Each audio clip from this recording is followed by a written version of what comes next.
Tip bago pumasok sa buhay negosyante. Dapat handa ka may stress. Dapat handa ka mapuyat. Dapat handa ka mapagod. Dapat madami kang calculator. Dapat may notes ka, especially ballpen.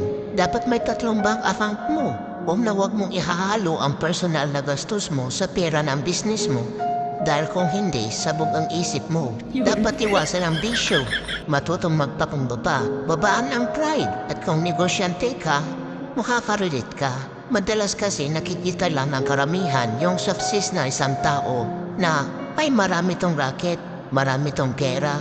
May business yan, madaming pera yan. Hindi nila nakikita yung laki ng pressure, pagod, sakripisyo, battery mo sa sarili mo. Yung times na umiiyak ka na dahil pagod at pressure. Kung hanggang madaling araw nagkukumpute ka, hanggang gabi nag-grind ka para sa pangarap mo.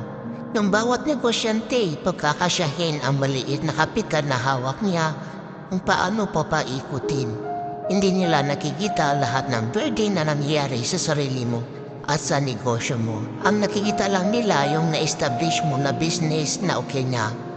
Na kapag hindi mo sila napagbigyan, akala nila madamot ka na bang mataas ka na. Pero hindi nila alam na pinapaikot mo lang ang puhunan mo kaya hindi mo sila mapagbigyan. Hindi nila nakikita ang expenses sa business at sa personal.